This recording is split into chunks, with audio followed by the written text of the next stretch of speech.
हुआ है। राकेश त्यागी जी, पूर्व मंत्री उत्तर प्रदेश, सियान।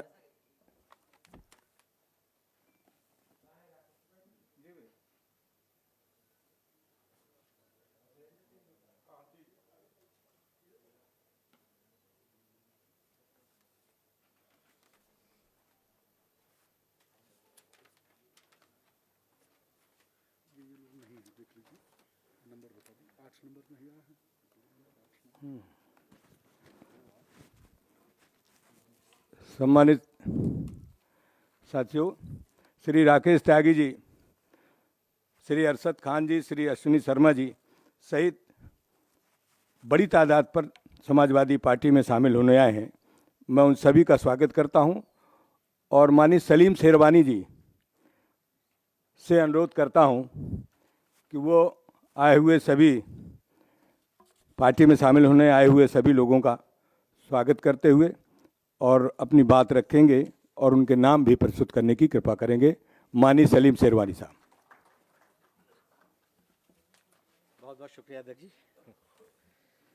मैं अपनी समाजवादी पार्टी राष्ट्रीय अध्यक्ष भाई अखिलेश यादव जी का बेहद दिल से शुक्रिया अदा करना चाहता हूं कि उन्होंने हम सबको मौका दिया कि उनकी लीडरशिप, उनके नेतृत्व में हम लोग उनका एक हिस्सा बने और ये जो लड़ाई लड़नी है 2022 को, इसको हम बहुत मजबूती से इसको लेके आगे बढ़ें। मुझे बहुत खुशी है कि बहुत सारे लोग आज हमारे साथ, राकेश त्यागी जी जो एक्स मिनिस्टर हैं यूपी के बुलंदशहर से, त्यागी जी आप हमें जा रहे हैं, हमारे ठाकुर रणबीर सिंह जी,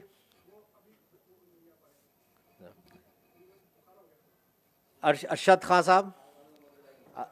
साहब हमारे एक्स एमएलए हैं पूर्व से, हमारे अश्विनी शर्मा साहब जो असेंबली कॉन्स्टिट्यूंसी से हैं और इन्होंने एक्स डिस्ट्रिक्ट प्रेसिडेंट हैं अलीगढ़ के, हमारी विमलेश कुमारी जो चंदौसी से चुनाव लड़ी थी, हमारे अनीस अहमद इंजीनियर साहब, हमारे भरम सूप सागर साहब जनरल सेक्रेटरी रहे हैं यूपी से, हमारे बच्चू सिंह निषाद साहब, हमारे हेमंत निषाद साहब, हमारे रविंद्र कश्यप साहब, हमारे उत्तम चंद राकेश लोधी जी, कहाँ हैं?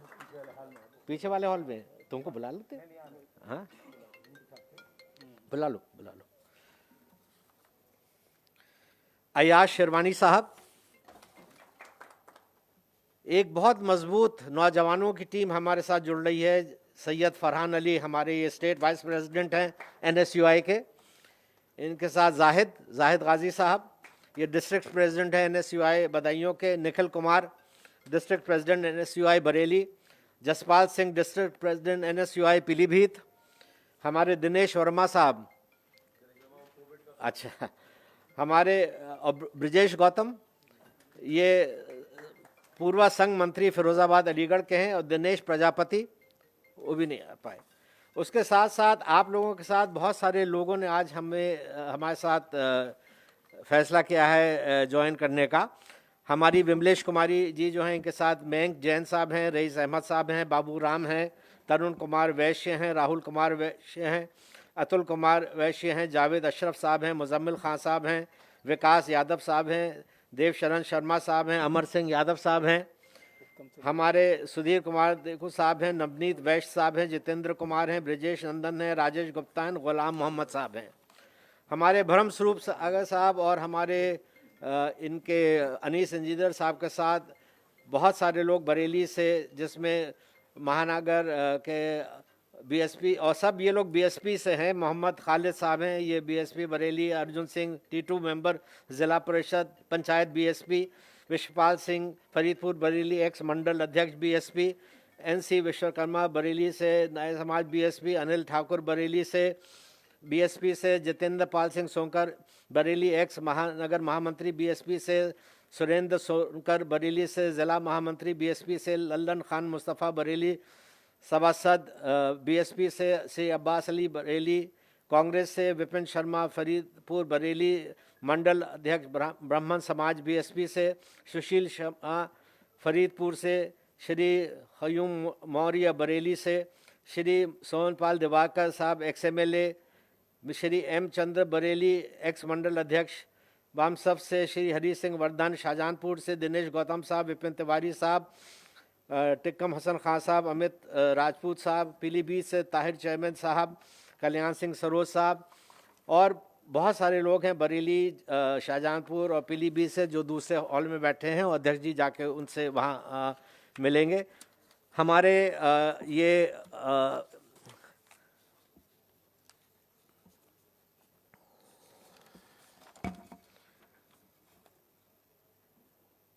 उत्तम चंद राकेश लोधी, ये स्टेट प्रेसिडेंट हैं अखिल भारतीय लोधी महासभा उत्तर प्रदेश से और 2017 में इलेक्शन भी लड़े थे। इन्होंने भी हमें संपर्धन किया है और हमारी पार्टी समाजवादी पार्टी को मजबूत करने के लिए कहा है। मैं आप सबका बहुत दिल से स्वागत करता हूं। अब मैं अध्यक्ष जी से दरख्वास्त करूंगा कि 2 लफ्ज़ हम लोगों की हिम्मत बढ़ाने के लिए ज़रूर कहें।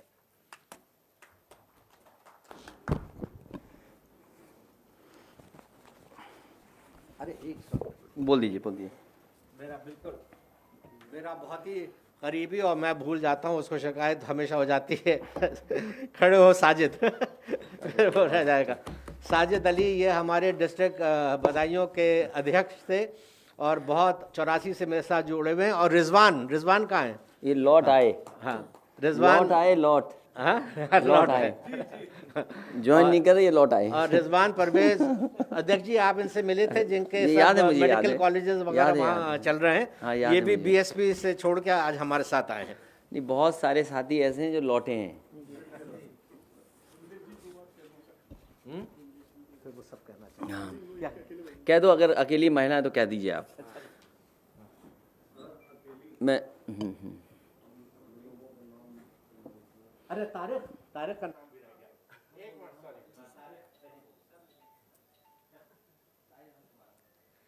बहुत बहुत शुक्रिया।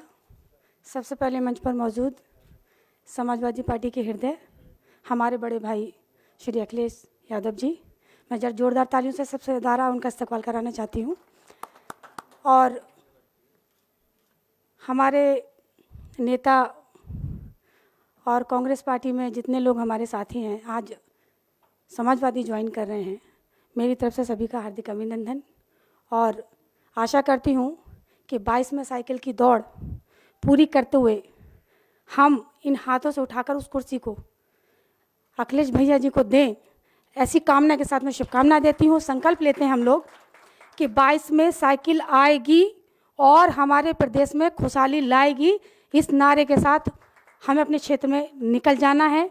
और मैं सिर्फ एक इच्छा अपनी यहाँ रखना चाहती हूँ कि जो सम्मान इस मंच से हमें दिया जा रहा है, मैं आप सभी लोगों की हार्दिक आभारी हूँ। खास तौर से समाजवादी पार्टी के हमारे राष्ट्रीय अध्यक्ष महोदय, मैं दिल की गहराइयों से आपका स्वागत करती हूँ। और मैं वादा करती हूँ कि आज जिस तरीके से मैंने पुरानी पार्टी में पूरे दिल और हृदय से कार्य किया था, मैं उसी निष्ठा और पूरी ईमानदारी के साथ मैं पार्टी के साथ खड़ी रहूँगी और पूरी ईमानदारी के साथ बूथ तक कार्यकर्ताओं को खड़े करने का काम करूँगी। मैं आपसे भरोसा दिलाती हूँ। बहुत बहुत शुक्रिया और पुनः सभी के लिए हार्दिक अभिनंदन। और जितने मेरे साथी हैं ज्वाइन कर रहे हैं, आपको बहुत बहुत बधाई। शुक्रिया। मैं सबसे पहले हमारे साथ बैठे आदरणीय सलीम शेरवानी साहब और बाईं तरफ पूर्व सांसद अम्बेडकर नरेंद्र मोहन जी, और आज जितने भी साथी अन्य दलों को छोड़कर के समाजवादी पार्टी में शामिल हो रहे हैं, मैं एक एक नेता का, एक एक कार्यकर्ता का और उनके साथ जितने भी सहयोगी साथी आए हैं, मैं उन सब का स्वागत करता हूं, बहुत बहुत धन्यवाद देता हूं, बहुत बहुत बधाई भी देता हूं। साथ ही साथ आप में से कई लोगों से कई बार मुलाकात हुई थी और इधर फॉर्मली हम ज्वाइनिंग नहीं हो पाई थी। मुझे खुशी है आज कि प्रदेश के अध्यक्ष नरेश उत्तम जी ने और पार्टी के लोगों ने कुछ साथियों को आज सदस्य बनाया है। आज सदस्य बनने पर समाजवादी पार्टी में आप शामिल हुए हैं, मैं आपका बहुत बहुत धन्यवाद और शुभकामनाएं देता हूं। जहां तक सवाल चुनाव का है, 2022 उत्तर प्रदेश का चुनाव देश का चुनाव होगा। जैसा कि बंगाल में देखने को मिल रहा है, भारतीय जनता पार्टी किसी भी स्तर पर जाकर के चुनाव लड़ती है। भारतीय जनता पार्टी का मुकाबला करने के लिए समाजवादी पार्टी ने लगातार संघर्ष किया और लगातार ये प्रयास किया है कि कोई भी समाजवादी पार्टी में शामिल होना चाहेगा, समाजवादी पार्टी में उसको जोड़ने का काम हम सभी मिलकर के करेंगे। आज जब हम और आप मिल रहे हैं, उस समय जिस समय हम और आपकी मुलाकात हो रही है, प्रदेश और देश में न जाने कितने लोग आज तकलीफ और परेशानी में हैं। रात से लेकर के सुबह तक और पिछले 4-5 दिन से लगातार लोग तकलीफ में हैं। जो अखबारों में पढ़ने का मिल रहा है, जो टीवी पे थोड़ा बहुत देखने को मिल रहा है, सोशल मीडिया भरा पड़ा है और व्यक्तिगत संपर्क करने से जो जानकारी मिल रही है, ये वैश्विक महामारी ने एक बार फिर हम सबको घेर लिया है और ऐसे चक्रव्यूह में फंसा दिया है कि अब इससे बाहर कैसे निकलें। हम जब आप मिल रहे हैं, दुखद है कि बहुत सारे लोगों की जान गई है। हमारे बीच काम करने वाले पूर्व सांसद श्यामाचरण गुप्ता जी राजनीति में लगातार काम करते रहे जनता के लिए। उद्योग में जो भी कर सकते थे, उद्योग में भी उन्होंने बहुत अच्छा काम किया।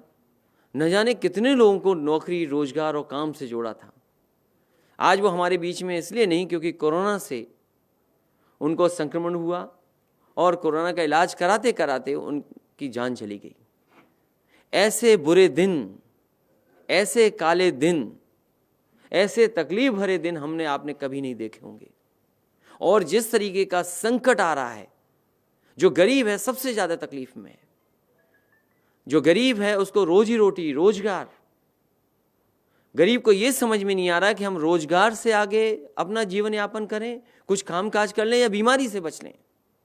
और जिन्हें इंतजाम करना चाहिए था वो स्टार प्रचारक बनकर के दूसरे प्रदेश में झूठ बोलने के लिए निकल पड़े हैं। उत्तर प्रदेश के हालात क्या हैं? दवाइयां नहीं हैं, अस्पताल में एडमिट नहीं हो सकते, जो आपको बहुत जरूरत की दवाई है वो पर्याप्त है ही नहीं, टेस्ट नहीं हो पा रहे, और अगर टेस्ट हो भी रहे हैं तो जिस समय उनका रिजल्ट आना चाहिए था रिजल्ट में भी डिले कर रहे हैं। और वैक्सीन लग जाने के बाद भी लोग इस बीमारी से परेशान है, बीमार हो गए।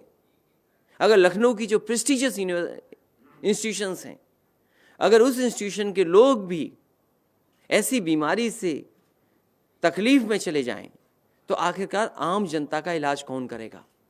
अस्पतालों की जो दुर्दशा की है क्योंकि सरकार ने कोई तैयारी नहीं की, सरकार अपनी वाहवाही में रही।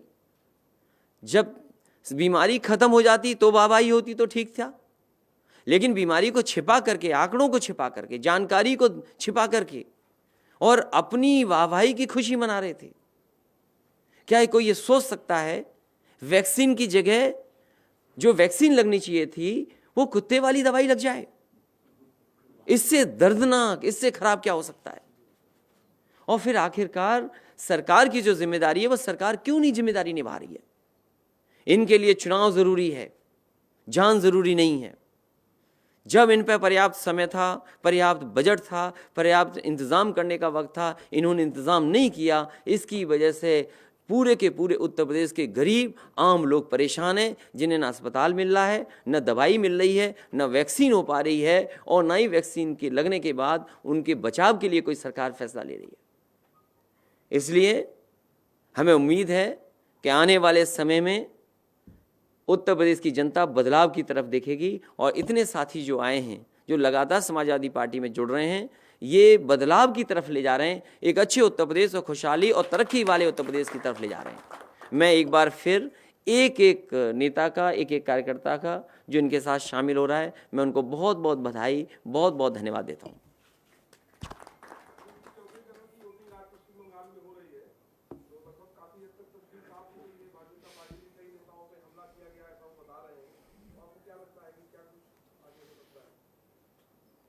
भारतीय जनता पार्टी बंगाल में हार रही है और बंगाल की जनता एक बार फिर ममता बनर्जी को जिता करके वहाँ की मुख्यमंत्री बनाएंगे।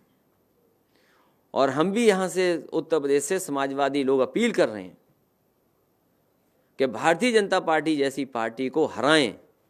आज इनके पास महंगाई का जवाब नहीं है, आज इनके पास किसान के 3 कानून जो लागू हुए हैं उनको कैसे किसान हित में ये बताने का कोई रास्ता नहीं उनके पास। ये काले कानून हैं। बीमारी से लड़ने के लिए कोई पर्याप्त इंतजाम नहीं किया। महंगाई डीजल पेट्रोल की इतनी बढ़ गई जिसकी कोई कल्पना नहीं कर सकता, उसका कोई जवाब नहीं है। सब कारखाने उद्योग जो लाभ वाले थे सब बेचे जा रहे हैं, उसका कोई जवाब नहीं है। तो इसीलिए जानबूझ करके भारतीय जनता पार्टी जनता को गुमराह करती है।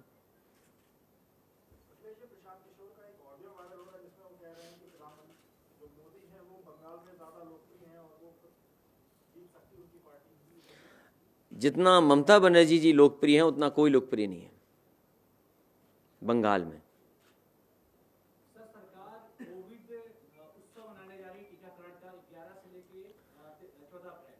शहर भर में होर्डिंग लगी है। होर्डिंग की पंचलाइन ये जिसके ऊपर जेठवा फुले जी के जन्मदिन से लेकर डॉक्टर भीमराव अम्बेडकर के जन्मदिन तक ये उत्सव मनाया जाएगा। तो क्या टीका उत्सव पॉलिटिकल उत्सव या सियासी उत्सव सा नजर आ रहा है? क्या सरकार ये बताएगी कि शामली में उत्तर प्रदेश में वैक्सीन लगनी थी, उसमें आपने कौन सा इंजेक्शन लगा दिया? क्या सरकार ये बताएगी कि अपने टेक्निकल स्टाफ को इतनी तैयार किया था कि गरीब जनता को सही समय पर दवाई, सही समय पर सुझाव, सही समय पर इलाज दे देंगे? और सरकार को ये बताना चाहिए कि उनकी जो प्रेस्टिजियस कॉलेजेस हैं जिनकी जिम्मेदारी थी कि गरीब को मदद मिलेगी, कोरोना के समय पर उनकी सही इलाज होगा। आप बताइए कि कौन सी इंस्टीट्यूशन बची है जहां पर इतने बड़े पैमाने पे न लोग हो गए हों संक्रमित? आखिरकार सरकार के पास जवाब क्या है? सरकार जो उत्सव मना रही है, आपको याद होगा इन्होंने वो भी उत्सव मनाया था जिसमें थाली और न जाने क्या क्या बजवाया था। क्या कोरोना उससे चला गया? जो वैक्सीन की तैयारी करनी थी, जो अस्पतालों की तैयारी करनी थी, जो दवाई की तैयारी करनी थी, आज अगर ज़रूरतमंद को सबसे महत्वपूर्ण दवा चाहिए हो तो वो दवाई अवेलेबल नहीं है। अगर आज अस्पताल की ज़रूरत हो बेड की तो बेड नहीं है। क्या सड़कों पे नहीं मरीज पड़ा हुआ है? लाइन लंबी लंबी लगी हुई है। क्या इंतजाम किया सरकार ने? और तब जब उत्तर प्रदेश में और दिल्ली में सरकार एक ही पार्टी की है। और फिर किस बड़े पैमाने पर करप्शन हुआ है वो एक विषय अलग है। जो कोरोना के समय पर जो चीज़ ली गई, जो दवाइयाँ, जो इंस्ट्रूमेंट्स लिए गए, जो मेडिकल इक्विपमेंट्स लिए गए, क्या बड़े पैमाने पे बेईमानी नहीं हुई उसमें? क्या उत्सव मनाएंगे? ये उत्सव और प्रचार से ही सरकार चला रहे हैं। राष्ट्रीय अध्यक्ष जी, लगातार विधायकों के साथ बदतमीजी के घटनाएं जो हैं वो सामने आ रही हैं। अभी एक पड़ोसी जिले प्रतापगढ़ से घटना आई है जहां विधायकों ने आरोप लगाया है कि पुलिस कप्तान ने उसको मारा है। इस संदर्भ में वो विषय नहीं है। विषय कोरोना बड़ा विषय है। आज लोगों की जान ज्यादा जा रही है।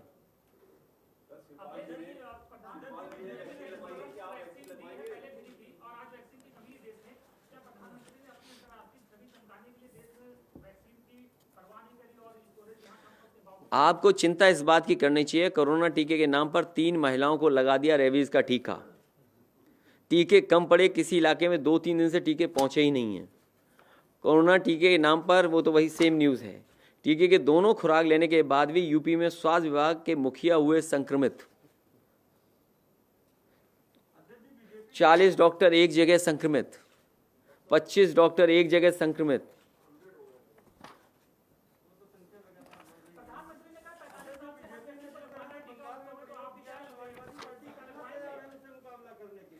क्या चीज? बीजेपी ने जिस तरह से बंगाल में नया प्रयोग किया है उससे निपटने के लिए समाजवादी पार्टी कितना तैयार है? अभी हम बता देंगे तो बीजेपी जान जाएगी। लेकिन ये हम आपको बता दें, उत्तर प्रदेश से भारतीय जनता पार्टी का सफाया होगा। क्योंकि आज भारतीय जनता पार्टी पर जवाब नहीं है महंगाई का। क्या भारतीय जनता पार्टी बता सकती है कि डीजल पेट्रोल क्यों महंगा हुआ है? क्या भारतीय जनता पार्टी ये बता सकती है खाद और डीएपी की महंगाई क्यों हो रही है? क्या भारतीय जनता पार्टी ये बता सकती है कि मीटर ठोक करके और बिजली का बिल महंगा कर दिया? आपने यहाँ पर प्रधानमंत्री, राष्ट्रपति, न जाने कितना पैसा खर्च किया आपने इन्वेस्टमेंट मीट पर। क्या कोई इन्वेस्टमेंट आया उत्तर प्रदेश में? तमाम नौजवान जिनको नौकरी रोजगार चाहिए, क्या आपने रोजगार का इंतज़ाम किया? तो ये बड़े सवाल हैं जिनका जवाब उनके पास नहीं है, और यही सवालों का जवाब उत्तर प्रदेश की जनता आने वाले समय में देगी।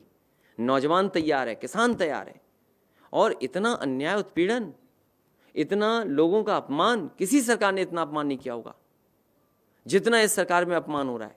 आप सरकार के खिलाफ सच्चाई बोल देंगे तो आप अपमानित हो जाएंगे।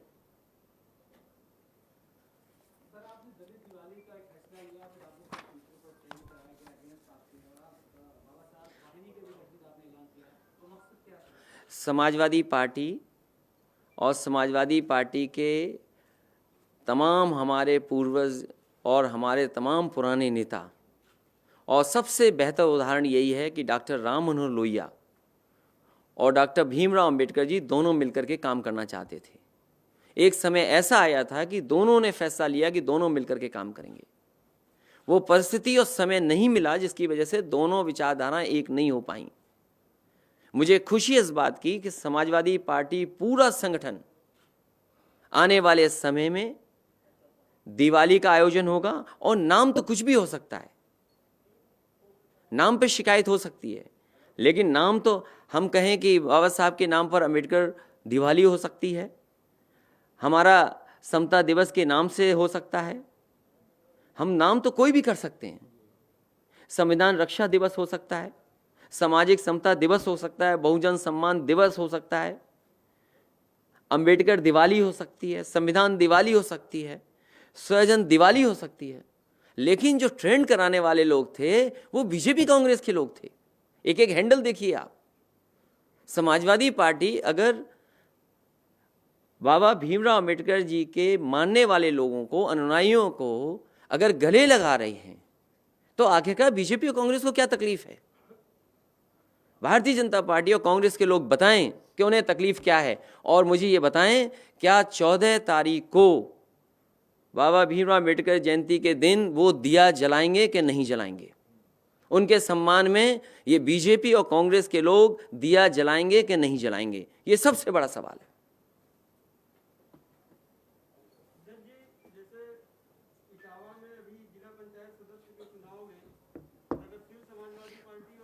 चलो अच्छा, सदस्य तक पहुंचे, प्रधानी तक नहीं गए तुम। मैंने आपको कितनी बार मैं बताऊं, समाजवादी पार्टी की कोशिश होगी सभी दलों को साथ ले लें, सभी लोगों को साथ लेकर के चलें, जो भी छोटे दल हैं उनको साथ लेकर के चलेगी। इसीलिए आपने देखा ये प्रयास हुआ है। हमारे बरेली के हैं, सागर हमारे पुराने थे, पार्टी में शामिल आ गए, शेरवानी जी हमारी पार्टी में थे, दोबारा आ गए। ये एनएसआई का हमारा अध्यक्ष है जो मिला कई बार, साथ आ गए। ये सिख समाज के हैं, निषाद समाज के हैं, ब्राह्मण समाज चेतना परिषद है, ये हमारे तारिक भाई हैं। आज क्यों तारिक भाई आप नाम बोले थे कि हमारा नाम नहीं ले रहे हो आप? अच्छा, तो आज के हैं आप, इसलिए बहुत सारे लोग हैं, हर समाज के लोग हैं। कि उन बातों में मैं नहीं जाना चाहता हूं कि समाज की बात करूं फिर सब मैं कहूं तो किसी का नाम छूट जाए, मेरे से नाराज़गी हो जाए। इसलिए जितने लोग मेरे सामने बैठे हैं मैं उन सब का स्वागत करता हूं, बधाई देता हूं। इससे पार्टी को ताकत मिलेगी और लोग जुड़ेंगे, और लगातार जोड़ने का काम समाजवादी पार्टी करती रहेगी।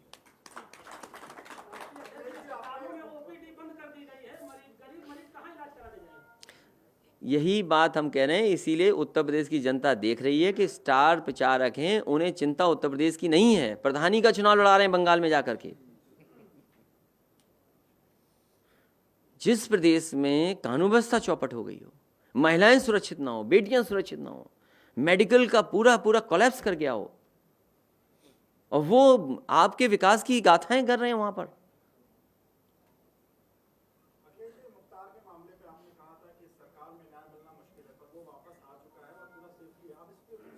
मुझे उम्मीद है कि न्यायालय से न्याय मिलेगा, और भारतीय जनता पार्टी सरकार से आप किसी को न्याय की उम्मीद नहीं कर सकते हैं आप। अभी हमारे एक साथी ने जो पीछे पूछा कि एक विधायक को कपड़े उतार करके जमीन पर लेटना पड़ गया, अब उसका पक्ष कुछ भी हो सकता है। लेकिन क्या इस सरकार में न्याय की उम्मीद कोई कर सकता है जब कोर्ट ये कहे कि एनएसए फर्जी लग रहा है, गलत तरीके से लगाया जा रहा है? एक मुकदमा आप पहले दिन से हम और आप मिल रहे हैं, जिस समय से भारतीय जनता पार्टी की सरकार बनी थी उस दिन से हम और आप मिल रहे हैं, उस दिन से लगातार कह रहे हैं कि किस तरीके से झूठे मुकदमे लगाए जा रहे हैं उत्तर प्रदेश में, किस तरीके से फेक इनकाउंटर हो रहे हैं, किस तरीके से आईपीएस पे भ्रष्टाचार का आरोप लगा रहा। आज महाराष्ट्र में देखिए, अगर भ्रष्टाचार का आरोप लगाए क्या हालत हो गई है, और उत्तर प्रदेश की तो रिपोर्ट ही नहीं पता है वो कहाँ है। आईपीएस फर्जी बन के विधानसभा में टेंडर बांट रहे थे, आपको नहीं पता क्या? उत्तर प्रदेश की जनता ने देखा है कि किस तरीके से ये सरकार काम कर रही है। कौन नहीं जानता कि आजम खान साहब के ऊपर मुकदमे लगे, फर्जी मुकदमे लगाए। जमीन के मामलों को लेकर के कोई मुकदमा लगा दे। ये कैसे हो सकता है कि पुरानी सरकार के, पुरानी कैबिनेट के फैसले उस समय उस सरकार में सही थे, इस सरकार में गलत हो गए?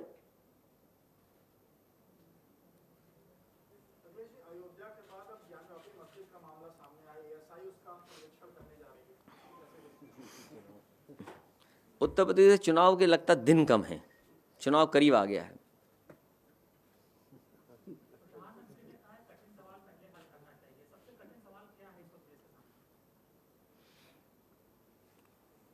कठिन सवाल यही है कि भारतीय जनता पार्टी हटे यहाँ से।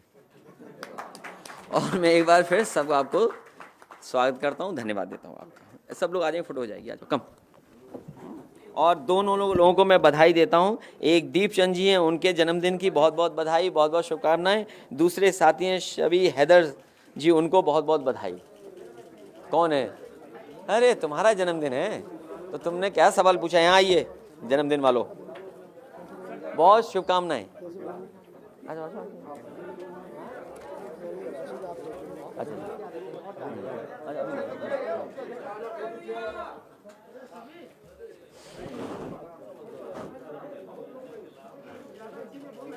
चलिए धन्यवाद। सभी हैदर आइए ना, तुम क्यों पीछे रह रहे हो? बहुत बधाई। कौन सा जन्मदिन है तुम्हारा? 21वां।